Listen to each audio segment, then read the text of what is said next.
Down in the valley where the girls get naked. If you throwing bands, then you know she gon' shake it. 1, 2, break 'em. 3, 4, rake 'em. Hey y'all, hey, this is Fiat Hollins, writer and life and story coach, and I'm back with another episode of Real and Chill, where I review TV shows and films written, directed, or starring people of color. In this episode, I'm going to talk about episode 4 of P-Valley. So, P-Valley is adapted from the stage play Pussy Valley, which are both by Katori Hall. She spent several years researching the strip club industry in the South to give it more of an authentic feel, which she does. When she pitched the show, they loved the idea, but they told her to drop the word pussy, for obvious reasons, and encourage her to change the name. So she changed it to P-Valley. Let me tell y'all, pussy is so powerful. You know what I'm saying? Folks will lie, cheat, and kill for the power of the P. And I told y'all in my last video, whenever there's a show that talks about taboo topics, stuff that folks don't want to talk about, just stuff like that, I'm here for it.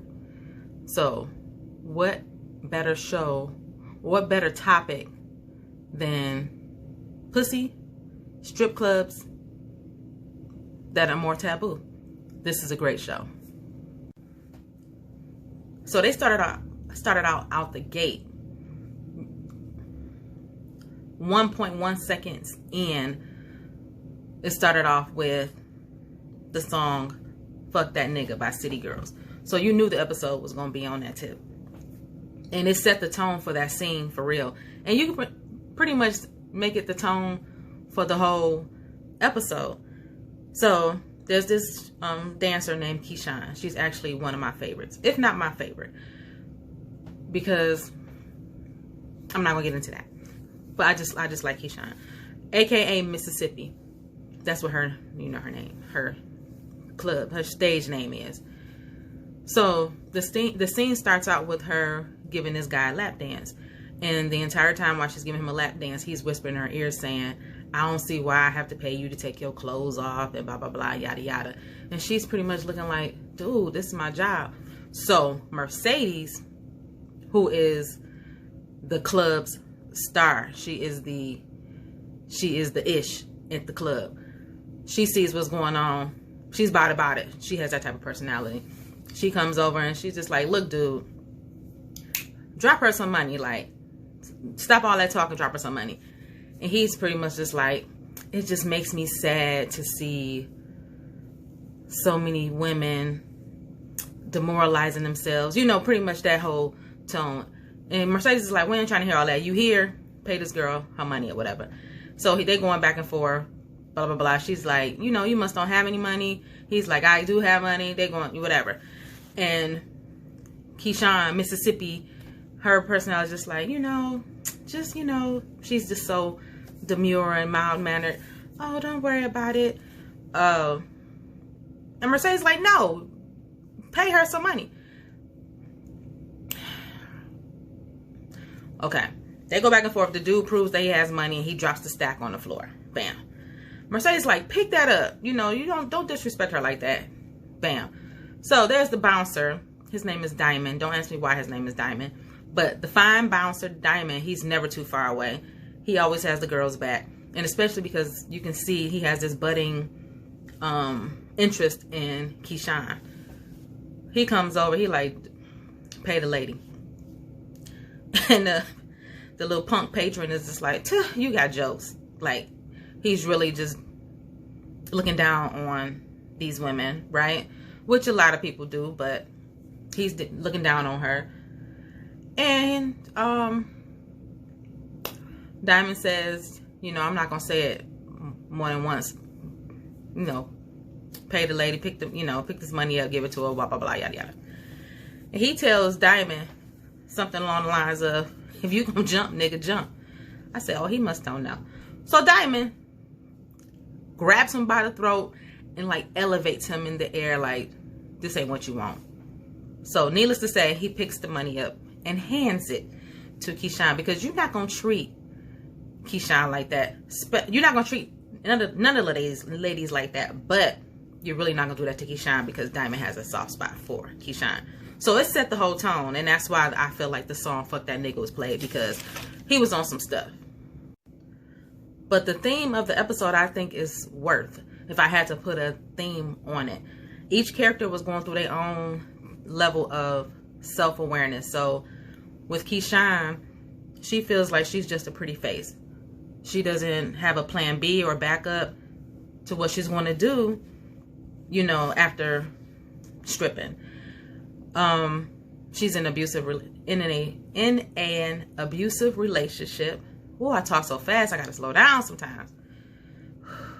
She's in an abusive relationship, has 2 kids. She comes to work, you know, black eyes, bruises, that kind of thing.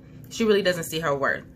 Whereas Mercedes, who is the club's reign princess, right? She reigns supreme.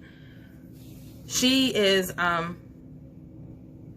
leaving. Once she wants to leave the stripping game, and she has backup. It's like, this is supposed to be the show started off the first episode with saying that, you know, building up to her last dance.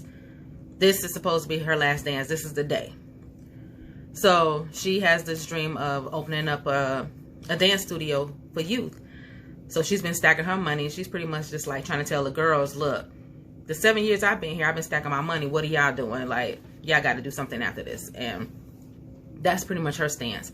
Autumn is the newcomer on the scene who is leaving. She's also leaving an abusive relationship from a town that flooded, where she lost her daughter, and she's just trying to rebuild her life. But they really haven't gotten into detail about her life either. But she's kind of going to be, she's kind of like the main character in a way, but they just haven't really talked enough about her. I don't really know how I feel about her. She's just okay. But she's stacking her money too, even though illegally she's doing some money laundering. And then there's Little Murder. He is the new rapper who's just trying to make a name for himself. Very charismatic. Just a trap rapper who would do pretty much anything to get his records. You can tell how old I am. To get his song played at the Pink, which is the name of the strip club. So he went in there the first time trying to get his song played. When Mercedes danced to it, she was like, no, this is trash. Pretty much they were telling him some things he needed to tweak in order to get his song played. And he was going to try it on Mercedes' last dance. But he comes in that night, gets into it with somebody, and gets kicked out the club. Bam.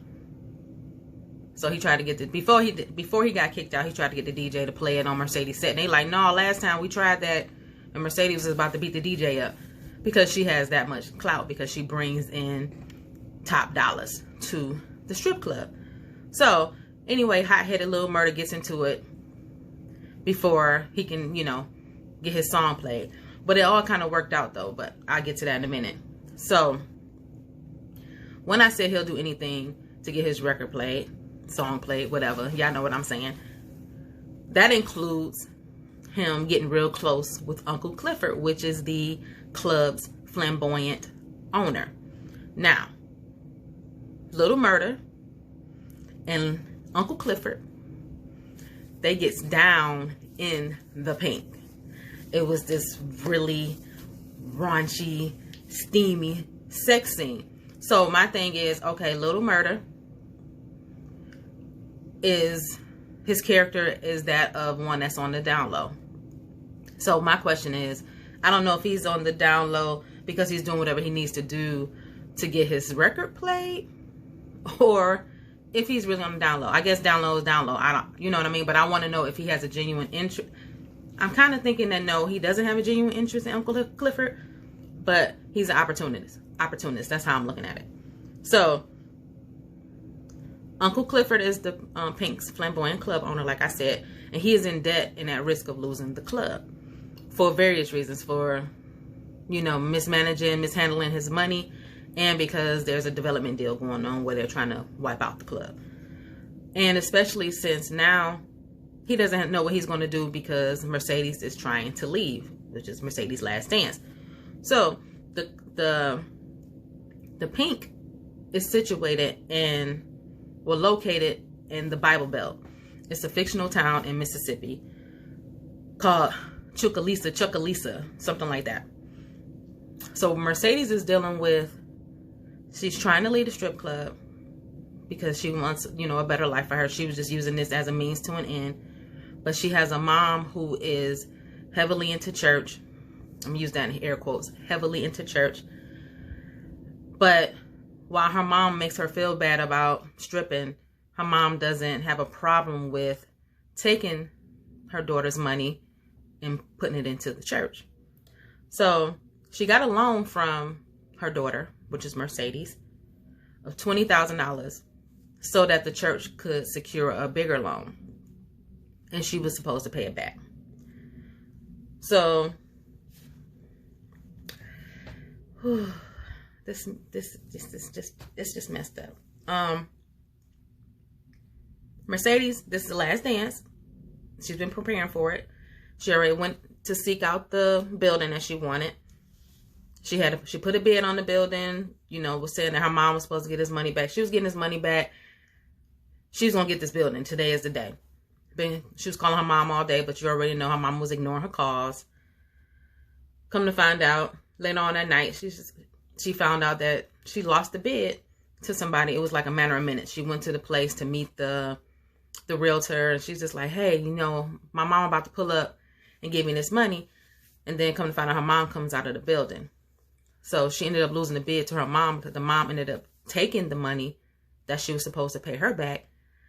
Not only did she not pay her the money back, but she took the girl's building because she wants to